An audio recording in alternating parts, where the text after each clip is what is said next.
Common noun মূলত এমন একটি নাউন যেটি এক জাতীয় সবাই বা একটা জাতি থেকে একটি বা একজনকে বোঝায় এবং এর অন্যতম প্রধান বৈশিষ্ট্য হচ্ছে এটি গণনা করা যায়। উদাহরণস্বরূপ বলা যায় প্লেয়ার বা প্লেয়ার্স। তো আমরা জানি যে প্লেয়ার মানে হচ্ছে খেলোয়াড়। এটা কিন্তু একটা জাতিকে নির্দেশ করলো। অর্থাৎ প্লেয়ার বলতে পৃথিবীতে যত প্লেয়ার আছে সবাইকেই বোঝাইছে, আবার একজন প্লেয়ারও হইতে পারে। অন্যদিকে প্রপার নাউনের ক্ষেত্রে দেখুন, যেটা নামবাচক বিশেষ্য, সেটা নির্দিষ্ট কোনো ব্যক্তি, স্থান, বস্তু বা প্রতিষ্ঠানের নাম বোঝায় এবং প্রপার নাউনের অন্যতম প্রধান বৈশিষ্ট্য হচ্ছে এর প্রথম অক্ষর ক্যাপিটাল লেটার বা আপার কেস দিয়ে লিখতে হয়। উদাহরণস্বরূপ বলা যায় মুস্তাফিজুর রহমান।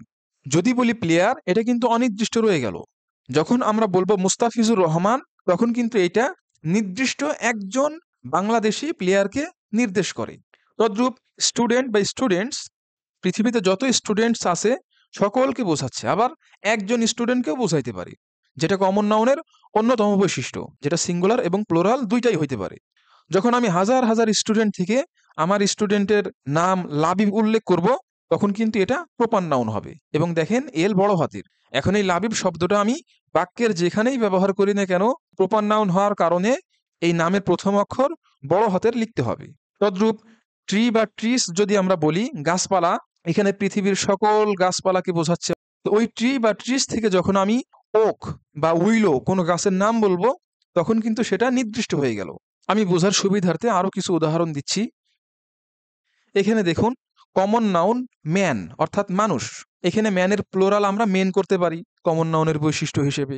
ওই ম্যান থেকে যখন আমি রিফাত নামে কাউকে ডাকবো, তখন কিন্তু সেটা প্রপার নাউন হয়ে যাবে। অর্থাৎ ম্যানের একটি প্রপার নাউন হচ্ছে রিফাত। এখানে অন্য যে কোনো নামও হইতে পারে। ঠিক ওম্যানের ক্ষেত্রে একই রকম সারা হচ্ছে প্রপার নাউন। সিটি, দেখুন এখানে সিটি বলতে শহরকে বুঝিয়েছে। কোন শহর নির্দিষ্ট করা নাই, এখানে বিশ্বের যে কোনো শহর হইতে পারে এবং আমরা সিটিকে সহজেই সিটিস বলে প্লুরাল করতে পারি। তো ওই সিটির ভিতরে একটি সিটি হচ্ছে কেপ টাউন। এবং দেখুন এই যে কেপ টাউনের প্রথম অক্ষরগুলো ক্যাপিটাল লেটারে লেখা, যেটা প্রপার নাউনের বৈশিষ্ট্য। তদ্রূপ কান্ট্রি হচ্ছে কমন নাউন, অর্থাৎ যে কোনো কান্ট্রি। সেই কান্ট্রি থেকে একটি কান্ট্রি আমরা বলতে পারি সাউথ আফ্রিকা। কোম্পানি, এটাও হচ্ছে কমন নাউন। এর প্রপার নাউন হিসেবে আমরা বলতে পারি টয়োটা। এরকম মান্থ যেটা আছে, এটার প্রপার নাউন হিসেবে বলা যায় মে অথবা ফেব্রুয়ারি।